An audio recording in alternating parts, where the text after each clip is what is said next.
couldn't find the follow-through off the first kill. And Wrongski getting aggressive, feeling confident, pushing deep, and I like this, playing right in front of that flash, and he gets 2 in the middle of that. It's just enough. Yeah, you can see, I mean, you see that knife go right past the head.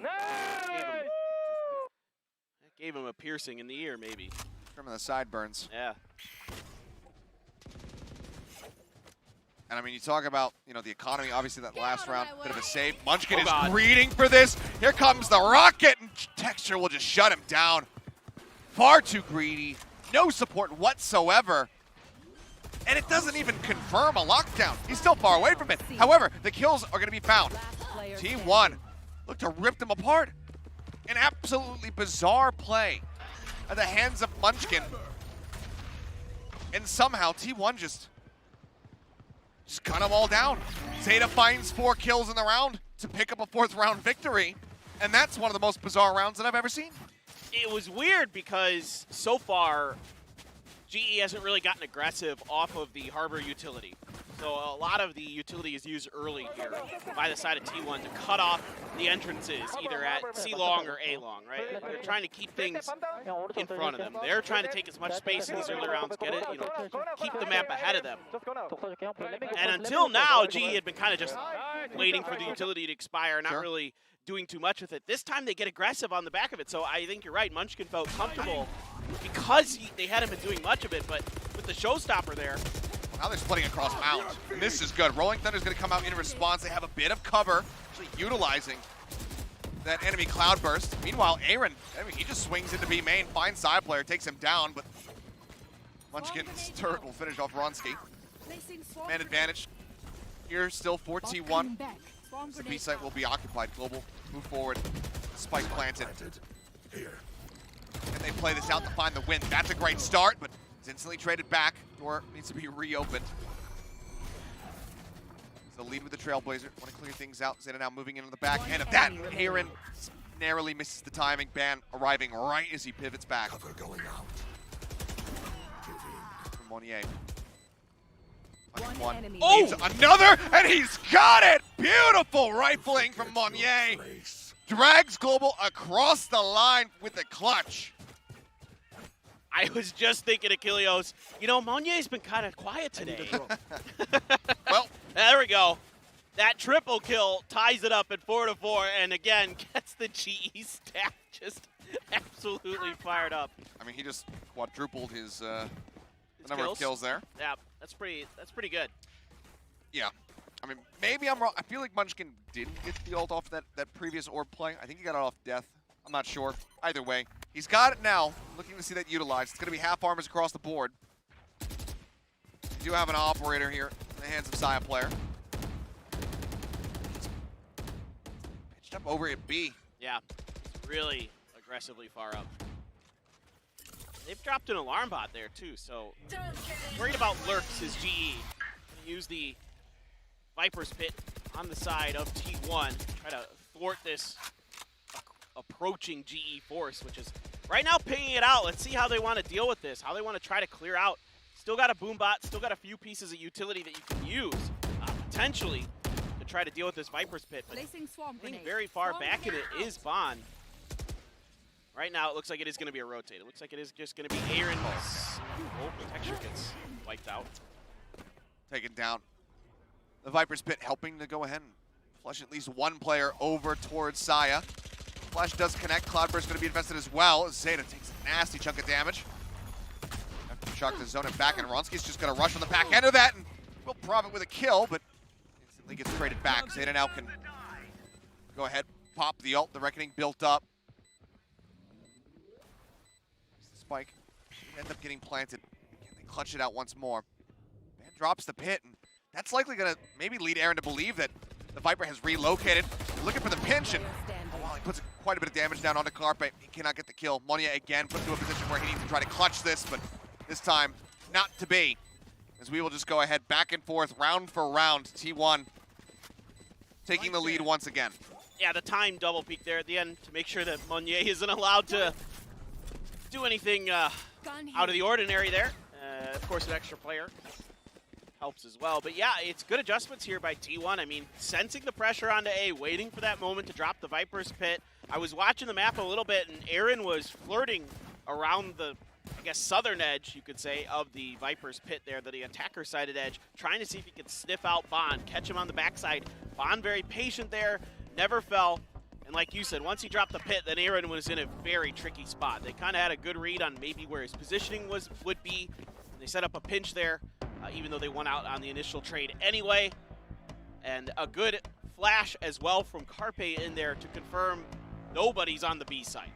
It didn't connect with anybody, so they know that they can push in there and start pushing flanks, start trying to clear out the angles that GE might be lurking at. So, yeah, a really good round for the side of T1. Good time for a timeout here for GE. If you could really keep this half in check, got a really good chance. Both these teams fighting tooth and nail for this. Yeah. And as we hoped. I mean, you need to see GE, and this is why, you know, a timeout's going to be coming in, even though it's only that one round differential between them. You need to see them find more victories on this attack. You look over at the side, you know, of Lotus and Lock-In and how attacker-sided it was. So many teams struggling to defend on this map. Especially with double duelists, right? And so ending up being down in rounds as you get ready to go onto that defending side, not necessarily going to instill the most confidence. We've seen a couple teams be able to figure it out and look a lot stronger on that defense, but widely, it was very skewed to the attacking side. We'll see. I'm worried for sure. I think T1's comp is set up pretty well to really continue to do what they've been doing, which is controlling the map, controlling the early parts of the round. This time, again, GE's going to try to disrespect the high tide a little bit. Start pushing through the Omen smoke as well. Maybe they're going to consider cutting through alarm bot place. They're going to break the door. Their way in. It's the full flash. It's all right. Nobody was there. It's fine. Lockdown invested. Munchkin short hit the ready to try to defend this. Paint shells go through. He's got to back away. The lockdown does get destroyed. Nicely lined up. Okay, just spraying it. Bronski tries to get aggressive. Munchkin finds the headshot, gives him the advantage, but the spike is planted nice and early. Aaron again on the lurk, but they're starting to really assess the positions here of this Killjoy. They find the pick. Bazzi on the corner, can't get it done. Carpe charges in with the shorty in hand, finds the kill, and there's the closeout. A flawless round off the back of that timeout. T1, they will stretch the lead now by 2. Yeah, maybe feeling like, flawless. You know, GE coming out of that timeout that they could get away with another B hit. Maybe, you know, okay, there's no way we do it again, right? Like, we've done it a couple times in a row, surely. Not a third time, but it doesn't matter. I mean, the way that T1 is playing is, it's a lot of patience. It's not contesting for the early parts of the map. It's trying to get information and play off of that. Come from a lot of different angles. Like you said, they seem to have a read on the setups that GE wants to go for pretty quickly. They've adapted nicely. Now GE needs to dig deep to try to make this a 6-6. That they do. Again, looking like heavy presence over here towards A. High tide goes up. Bronski gets on the opposite side of it. Tap on the door, but is it going to be a commit? Push. Orb goes down, and oh man! He delivers himself onto Ban. Strikes him down with relative ease. The fight for the Vuln. Biblical reference there. Toxin screen down. Intentional or not. It was intentional. It was epic. Well done. This is... Van's got a tough piece of work coming ahead here. He's going to push right into the smoke. He knows they're coming. Oh, the timing. Oh, my God. Do they read the texture could be here? Oh, Carpe might have gotten the timing. Do spot him, and yeah, Carpe finds 2 on the back end. After pushing into the smoke, we'll be able to find 1, but now he's at 47 health, all in his lonesome. As the wraparound comes through, and Munchkin's got the crunch. 7-4, T1 looking alive and well on Lotus. Last round in the half. This is a tricky round. Global Esports. Bond just finds a great timing there. The Omen smoke comes down. He walks into it, kind of takes a stutter step, and then is able to cut through undetected. Gets a ton of great information. Able to relay that over to T1, and once again, they're able to bring the reinforcements, bring them in force, shut the round down. Now you are going with double op. for the side of T1, having a bit of fun with it here. Gonna put one in Munchkin's hand. Oh. Saya, the headshot. Very nicely done. Ronski, however, going to be able to answer back.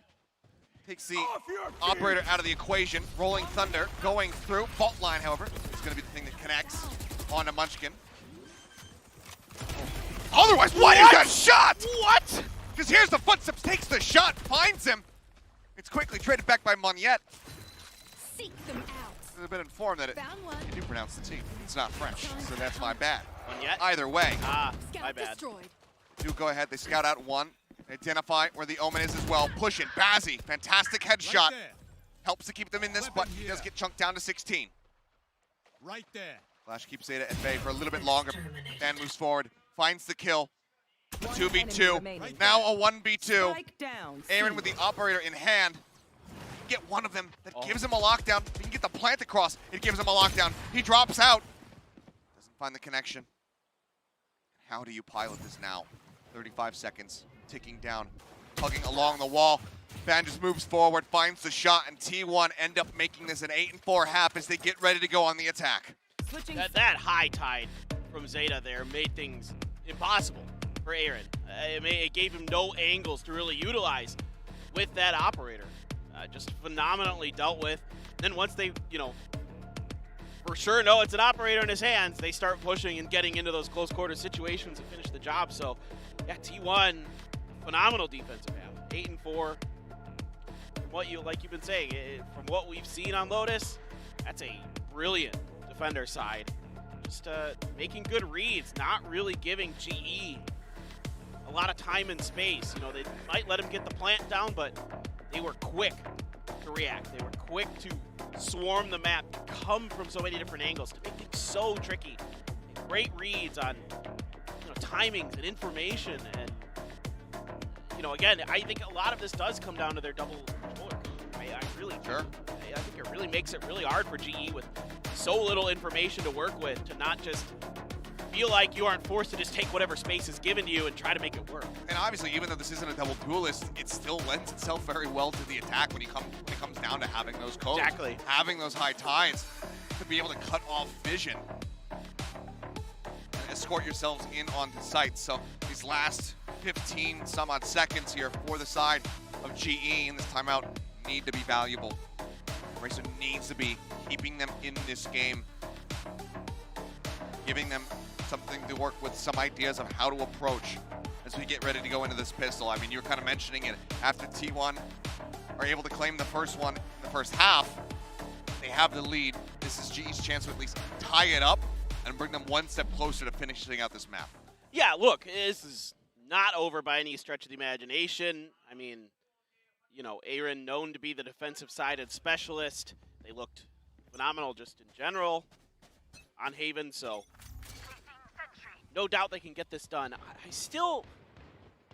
I'm not sold on the breach versus the sky on this map. I think personally, I know there's a lot of crazy angles you can use for the flashes compared to some other maps with Lotus, like around those rocks and other things, especially at A site. There's a lot of really weird stuff you can do with the flashes. Hey, man. But Por qué no los dos? Like, yeah, why not just, yeah, sure. that was like the worst Spanish I've ever spoken in my life. That was but pretty bad. Why not do the breach and the sky? You I'm could fine just with do that. instead of a double duelist. That's totally fine. It's a thing that you have the power to make those decisions. I was just so thrilled with the way that Batsy was playing Sky that I kind of just wanted to keep seeing it because it was so good. Ban got himself lurked forward here. Dangerous spot. Yeah, Bronski. He spotted him out. With that forward position, you would expect that, yeah, this is going to end up being an A hit. Shots go flying. Now just the tide blocking off that drop access as Saya plays within. And Ben, he continues to play around the back. Might not find the kills, but he puts in valuable damage. Bronski goes huge. And Munchkin's going to be taken down. GE, they will be able to tie this up as far as the pistols are concerned. Picking up a 5th round victory. Just a huge pistol win for GE. They needed that so desperately. Now they can string another one. They don't kind of fall. Let's keep our eyes on T1, see if they want to try to go for their own force buy. Oh, wrong ski. Yeah. Good readjustment. The first shot, though, is crisp on the Carpe. Yeah, that Sheriff, very powerful. Yeah. looking much more at home here with this Jet. I mean, you think back to the the beginning on that Pearl map at one point, found himself, what, 0-8-1, I believe. Took a while to be able to finally get that initial kill coming through, and it's just been a steady warm-up that whole way throughout. Now, right now, even with this 3-round deficit they find themselves in, he's the one leading the charge. And now he's got a Phantom. I mean, the confidence Sias here is is dead. brewing. Yeah, very dead. No getting out of that one. Stunned up, the nade, offering up some damage. Ronsky gets on top of him with the Phantom, as you say. The rest of the team trying to work their way into the C site. Just these pistols, it's going to prove to be difficult even just to get the plant down. Stealing sight. The cascade to try to push ahead. See the paranoia comes through from Munyet. Got to buy some time, but look at this. I mean, just these layered smokes that they can use to at least buy themselves time. 2 for 1. Carpet trading one. Oh, running out of bullets here. Here's Munyet. Himself tucked into the corner, but Bazzi will be there for the finisher. Swaps over to the Sheriff. Guns him down. The defuse will come in. Global looking alive. It's not too bad, though, here from T1. Global does a pretty decent job, but again, it's this layering of utility that T1 is able to utilize to get the plant down, and that's important. That's extra money. That's an alt charge, right? That, Gun here. with the 2 kills as well, is not a bad eco round. I mean, you do invest a little bit as T1 because Saya does grab that Marshall. I did see a Frenzy come through for Zeta, but well worth it overall. I think this is like a 50-50 round, basically. Like you're okay with it. It wasn't, if you get one more kill, then it's a pretty good eco round. Yeah, okay, so still confidence for GE. The excitement is there. Absolutely. I mean, you got the Blade Storm now for Ronsky. He's able to pass the Phantom over to Texture. You think you get something done. He's got it popped, and right now he's continuing to push.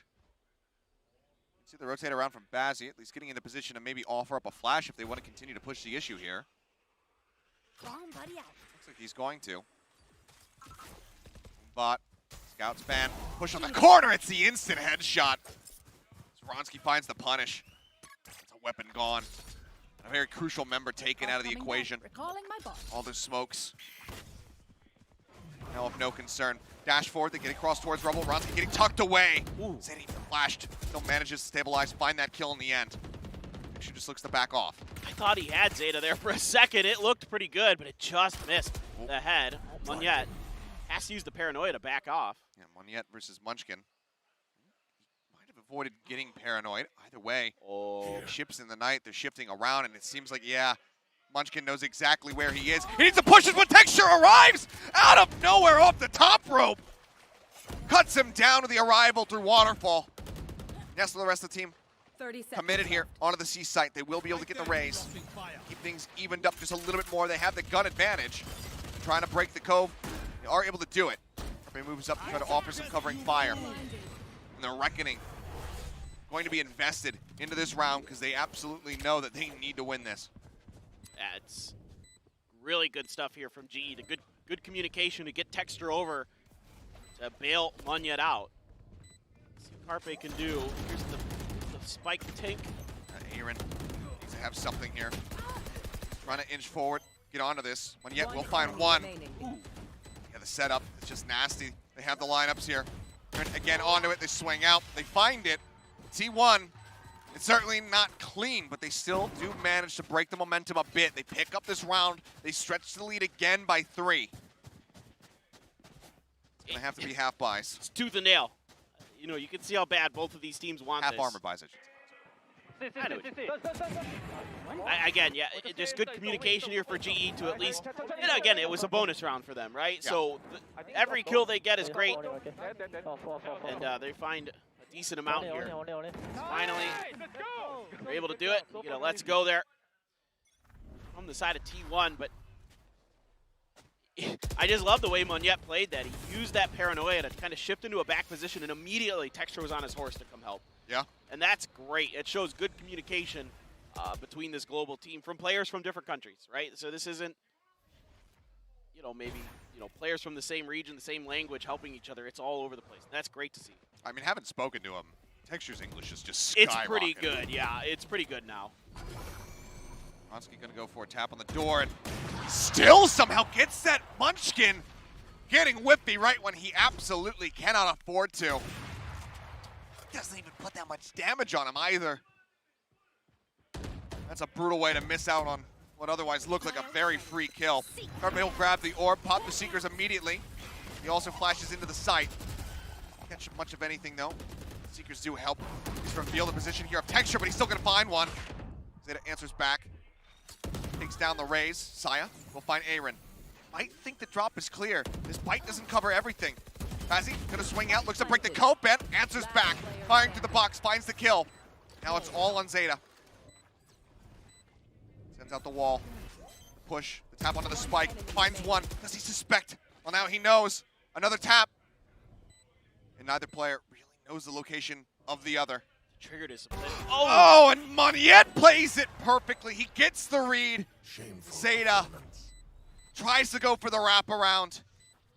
The defuse will come through. Global will keep this one damn close. The trigger discipline there from Zeta on the after he got the first kill on the spike. When he went to recheck it, he did like a little circle, like he's like, oh, okay. And he never pulled the trigger. That's pretty impressive. I thought I would have just sprayed at it. I mean, just like better safe than sorry, but that still didn't allow him to get through and get the win. He really tried to kind of keep things quiet, tried to keep Moniette guessing, but Moniette just outguessed him there at the end. I mean, jeez, they're loud. I mean, yeah, you can hear them just breaking the microphones. I like it. So completely jazzed up. I mean, yeah, it's good to see that the player is very much alive and well considering how long we've been here at the studio. Ronsko is looking for a blind timing shot through the smokes. He's managed to exit back to safety, and granted, they're under an immense amount of threat, just given the weaponry here from the set of T1. We're going to need more than 2 duelists to bail these two out. There, finally, the reinforcements are coming. Oh, it's on the whip. Zeta guns down both. Denies the ult away from Texture. Bazzi now rotating back around over towards top of rope. Yet, running out of stairs, being watched. It's again the reckoning available. Moniette will find one. Can he do it again? He's huge in the clutch last time. Pull it off once more. Might be enough to break the spirits of T1. Hear the footsteps. They know where he's at. And Moniette, he gets that kill again. Same position as he did in the last round, but this time he will not survive. It's going to be Zeta with yet another 4K on this harbor. T1 just continue to desperately want that 3-round lead. What a round from Zeta. The Bulldog at the beginning of this. I think he stopped Texture with the showstopper in hand, didn't he? Yeah, he had just pulled it. You hear it right there. And unbelievable. Also gets the destroy on that. Boombot not taking any extra damage than he needed to. Unbelievable. You see him falling down to 21 HP. And I mean, again, we were talking about this before. This is such a staggeringly different look for Zeta compared to what we saw at Lock-In. This is Zeta from Cloud9 at their peak, eliminating DRX from Champions 2021. This is that level of Zeta that we're seeing right now. And man, if it isn't good to see it back, because it's delivering us this extremely close series. Yeah, I mean, he's always been one of my favorite players. Obviously, because he's from Korea, we kept our eyes on him maybe a little closer than some others. But he was so consistent too, you know, especially on his Sova, but on a lot of the other, you know, agents, he was always putting up positive numbers. It seemed like every time I looked at his scoreboard. And at Lock-In, I was kind of like, man, I'm a little bit surprised that Zeta didn't perform a little bit better, but, you know, maybe he just had an off day, and it happens to the best of us. And you're absolutely right. I mean, at that event, it happened to everybody on T1. Yes. Other than Carpe. Yes. But he looked great today. I mean, he's making great decisions. I mean, again, even the little things like that trigger discipline on that spike, even though the round didn't go his way, it's still smart. It's still tough to do that in the moment. It's tough to be that disciplined in the moment. And Zeta is so heady. I mean, you know, well known for outrageously good lineups with his Sova, but now he's showing us that on a harbor he can go 21-7 in 17 rounds. It absolutely masterful performance, and having impact as well with his utility, having a ton of impact with his utility. He's making this map really difficult for GE to navigate. All right, well, Pain Shell's fault line used early here. It's GE calling the timeout, trying to see how exactly they want to go about this eco round, and then also set up some strategies. You can expect to have a couple different ultimates going into the next buy. Dog goes in, gets a close catch, and what a swing there. Side player managing to stabilize, finds one. Aaron pushing forward, be able to cut down the enemy jet, but swiftly traded back and traded up. Bazzi now gone. Rolling Thunder going to be available into the next round. Aaron Love to get a little bit more here. Trying to kill. To be able to guarantee to have that lockdown going into the next. That would be huge. I mean, he doesn't have the time to grab the orb. Now it's gone. I like the idea here from GE. They, threw a lot of utility at the front door of C. And Aaron able to get a little bit done. I think he had a nano swarm in there that helped kind of soften up some targets. Well, a target, Saya player. But still, not a bad idea from GE, but, again, a severe lack of funds means a severe lack of guns, means the round is tricky, especially with a guy like Saya player leading the way who still finds 2 kills before you're able to take him down. See, they're going hunting. I mean, they still need to be cautious about this. Yes, I don't know if A couple of them, as far as the money is concerned, not in the greatest position. No, they're just pre-firing the angles, just seeing if they can catch Aaron trying to lurk. Yeah, yeah. Carpe? Carpe? Carpe? Yeah, I mean, the shrug is right. I don't know. Did he? He wasn't even close to his ult. He just used it. Well, he's plenty of money. He's part of the game. He hasn't been playing it since the game came out. He's competing in a different title. It's It's gonna happen. fine. I can only invent so many excuses for that. But Here. either way, the buy is still there. The alt economy, strong. It's nearly matched from the side of Global. Aaron still just charges away from having that lockdown, which would be monstrous for them in stopping T1 from getting to match point. Yeah, a lot to invest here for both sides. You still have that Rolling Thunder from Batsy that he can let fly in the B position. Looks like he's in kind of a pivot position for that Rolling Thunder potentially, where he can really put it to good use. Texture, the only one even remotely in the vicinity of A, and he's moving all the way up to heaven. Sitting there for now. Smokes are going to come down. Zeta with a very short wall, just trying to, I think, just bait some attention over towards A as they begin their rotate. For now, not too much movement from the side of GE. They're not really committing. It's such a awkward because this wall doesn't necessarily allude to them It doesn't going mean for a lot. push into the site. It's not cutting off rope or anything, so you would suspect that they're actually going to end up moving somewhere else. Bronski tries to go for the timing there. Rolling Thunder going to be absolutely monstrous. Catches on the multiple, but can they push in for some kills? Flash will buy some time. The Kova's there as well to block out after Shock now used to try to clear them out of this position. The lockdown goes across, and Bazzi narrowly makes it out alive. Just barely. I love the counter flashes from Carpe here. He's doing a really good job of keeping Batsy at bay. It is good. Just barely off. Forces him out. Good though. Catches Bazzi. Zeta trying to get up on top, ends up getting taken down. Flash back over to the side. Doesn't clear below, so they cannot interrupt it. This is still a very precarious spot. Texture desperately trying to just spam through, find something, but it's going to be Side Player answering back with spam of his own to find the kill. And now at this point, given the economy, if you can save 2 rifles, you absolutely need to. Moniette and Aaron going to have to just hightail it, tucked away somewhere, and hope for the best. T1, they will be taking this to map point. To match point, I mean, it's kind of interesting. Like, so much of that round to me is actually hinged a bit, a lot of it, I'll say. I'll go with a lot, on Zeta's wall, right, on his high tide. Because, like you were saying, it doesn't cut off a lot. So what does that mean as GE? Like, you look at that and you got to go, is that a fake? Are they like that wall, if there's no faking, tells you they're going to try to go B, right? To try to cut off that angle towards A-Link. Yeah. But is it like a double pump? Are they going to go C? Are they going to come back to A? Is it a fake to go C? All these questions, and it's just actually what you would kind of expect. It's just a B hit. Yeah. But with that, that Viper's Pit and everything, it just wasn't attainable for GE to get through, and now they've got to give it everything they've got. Spectre, Guardian, half armor. I mean, look, they're trying to up the pace here, get aggressive again outside of A. Set up the one-way. Saya spotting turret, and it pops that, looks just to rush forward. They note the Killjoy over towards Waterfall. Aaron has to pull back. For now, they can see the site. The walls come up from the harbor. And Saya, what a shot! Knocks down Bazzi.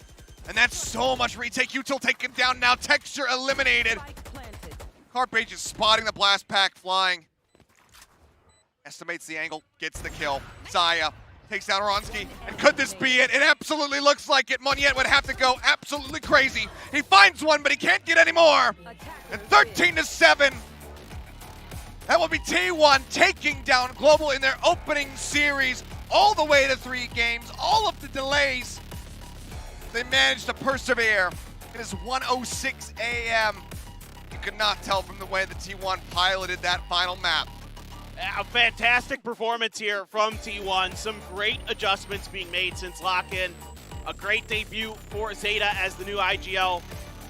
You know, again, to me, it's more about the confidence. You know, they feel like they're making the right decisions. They're committing to it a lot of the time. I think slightly better reads on the agent comp on Lotus also gave them a bit of an advantage here at the end. Hats off to GE.